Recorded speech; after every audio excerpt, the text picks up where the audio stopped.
तो गाइस पिछली वीडियो में हम लोगों ने ये देखा था कि हम लोग PHP में किस तरह से बूटस्ट्रैप का जो है इस्तेमाल कर सकते हैं। बूटस्ट्रैप की यानी कि जो कंपोनेंट्स है वो किस तरह से ऐड कर सकते हैं। और हम लोगों ने देखा था कि जो PHP है वो HTML के बीच में ही ऐड करती है। और इस बारे में ही बात करा था कि PHP जो है एक बैकएंड लैंग्वेज है, एक सर्वर साइड लैंग्वेज है एज़ कम्पेयर टू जावास्क्रिप्ट। क्योंकि जावास्क्रिप्ट जो है क्लाइंट साइड लैंग्वेज है और PHP backend server side language है। ठीक है। अ, और इस बारे में बात कर रहा था कि जो PHP की फाइल्स होती है वो कहाँ आती है। ऑब्वियसली ज़ैम्प फाइल में आती है, htdocs में आती है। और ये फ़ोल्डर है जो हमने इन दोनों बनाया था प्रोजेक्ट के लिए। एक छोटा सा प्रोजेक्ट भी बनाया था। उस स्टेप से हम लोगों ने एक अलर्ट कंपोनेंट भी ला के देखा था कि किस तरह से उसे इस्तेमाल कर सकते हैं। सो गाइस आज की इस वीडियो में हम लोग बात करेंगे कि PHP में जो वेरिएबल्स क्रिएट करे जाते हैं वो किस तरह से होते हैं और वेरिएबल्स के क्या रूल्स होते हैं, उसको हम कैसे यूज़ कर सकते हैं। तो चलते हैं बिना किसी देरी के वीडियो की तरफ। मैं एक फ़ोल्डर बना लेता हूँ यहाँ पे। इसका नाम होगा PHP ट्यूटोरियल। ठीक है। फ़ोल्डर का नाम चाहे जो भी रख लो, तो कोई फ़र्क नहीं पड़ता। वैसे फ़र्क पड़ता है।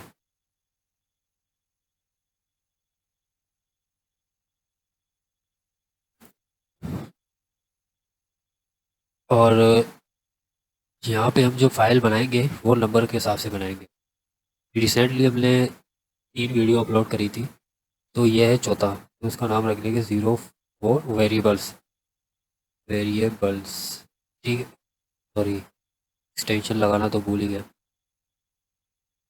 .php।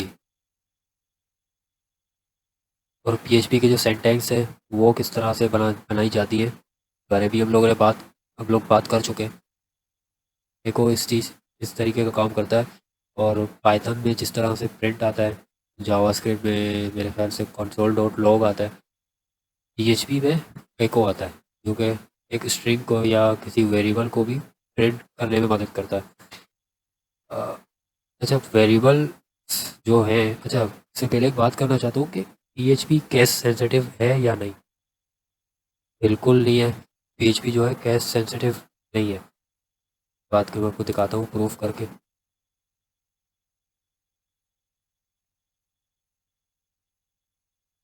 ठीक है। और फोल्डर तो मैंने ओपन ही नहीं किया।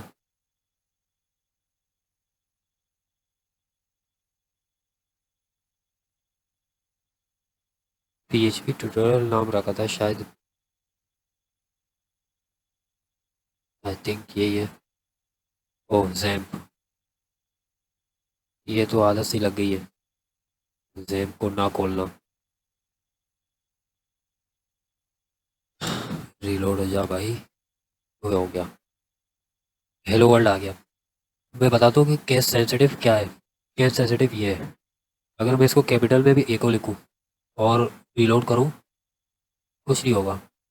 बस वर्ड सही होना चाहिए, जो सिंटैक्स है वो सही होना चाहिए। इसके अलावा जो केस सेंसिटिव है उसका कोई मसला नहीं है। PHP केस सेंसिटिव नहीं होता। और अगर मैं एच को लो केस में रखूँ और उसको कैपिटल में, तो फिर भी कोई फ़र्क नहीं पड़ने वाला। लेकिन मैं चाहता हूँ कि आप लोग जो है ना लो केस ही यूज़ करते रहो अपने प्रोग्राम में। क्योंकि यार ये जो कैपिटल में मैं एको लिखूँ और आगे जाके भी ये करता रहूँ तो प्रोग्राम भद्दा लगेगा। तो इससे अच्छा नहीं लगता, ये कोई गुड प्रैक्टिस नहीं है। अच्छा हेलो वर्ल्ड, तो मैं कमेंट आउट करता हूँ। अच्छा कमेंट आउट कैसे करते हैं वो भी मैंने बता दिया। / कमेंट आउट होता है। जब बात करते हैं कि वेरिएबल क्या है, देखो इस तरह से हम लोग एक कंटेनर का इस्तेमाल करते हैं। जैसे कि फॉर एग्जांपल आप लोगों के घर में एक डिब्बा होगा, इधर आप दाल रखते होगे या चावल रखते होगे या रोटी। वैसे तो रोटी कोई नहीं रखता, लेकिन मान लो कि रख लिया। तो इसी तरह वेरिएबल्स भी होते हैं जो कंटेनर का काम करते हैं, जिसमें हम लोग इंफॉर्मेशन स्टोर कर सकते हैं और वैल्यू को स्टोर कर सकते हैं, डेटा स्टोर कर सकते हैं। तो यहाँ पे मैं लिख भी लेता हूँ, variables is a container for storing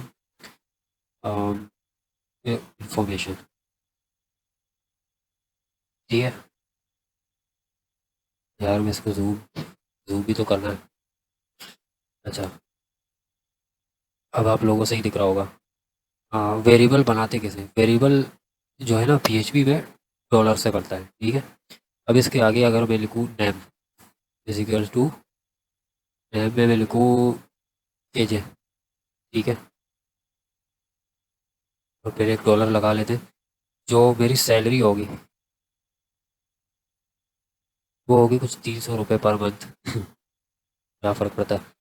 ठीक है, अब इसको मैं एको कराना चाहता हूँ, तो एको में इसको इस तरह से कर सकता हूँ।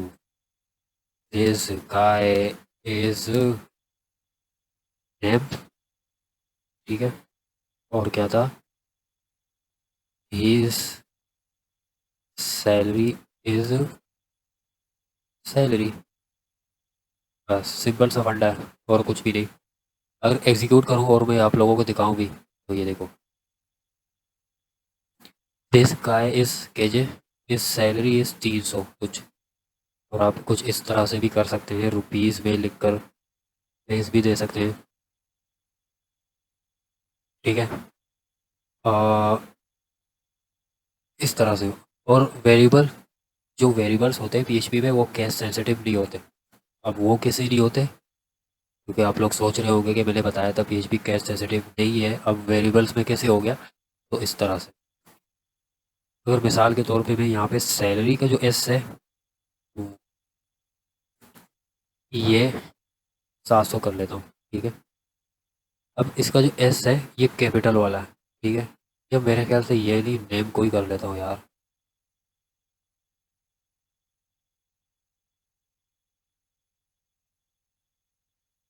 अच्छा, नेम का जो एन है वो मैं कैपिटल में कर लेता हूँ। ठीक है, और यहाँ पे मैं लिख लेता हूँ कैपिटल वाला केजे।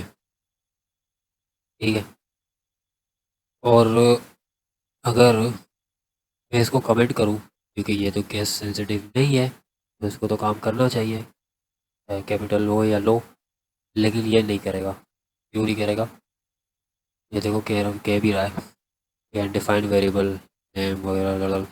क्योंकि ये जो वेरिएबल है ना, जो जिसका मैंने जो नेम का एन है वो कैपिटल किया हुआ है, ये अलग माना जाएगा।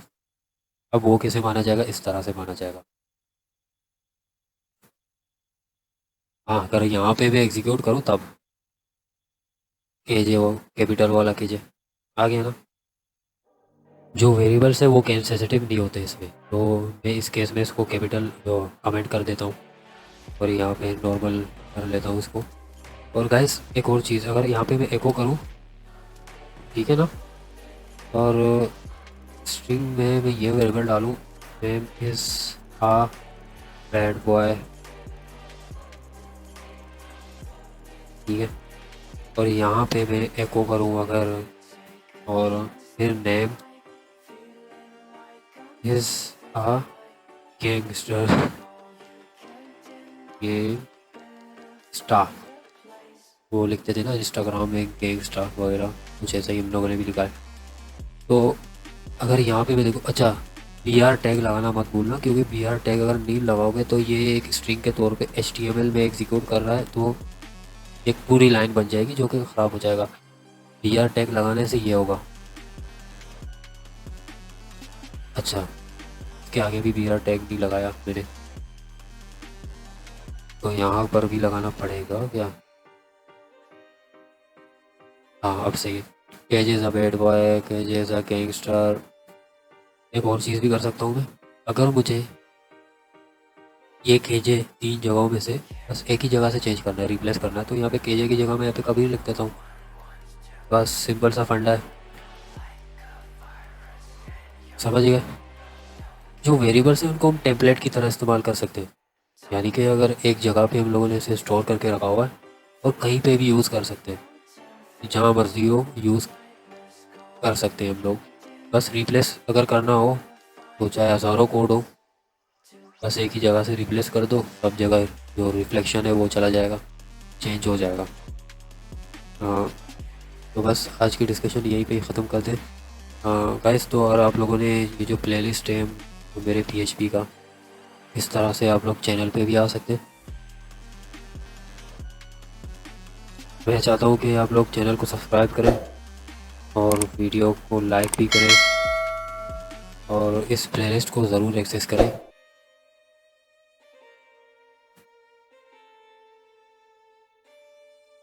काइंडली इसको एक्सेस कर लें, क्योंकि गाइस मैं जो है ना जितने भी वीडियो अपलोड करूँगा तो ये यहाँ पे आकर के अपलोड होंगी। तो मैं चाहता हूँ काइंडली आप लोग इसको एक्सेस कर लें जल्द से जल्द।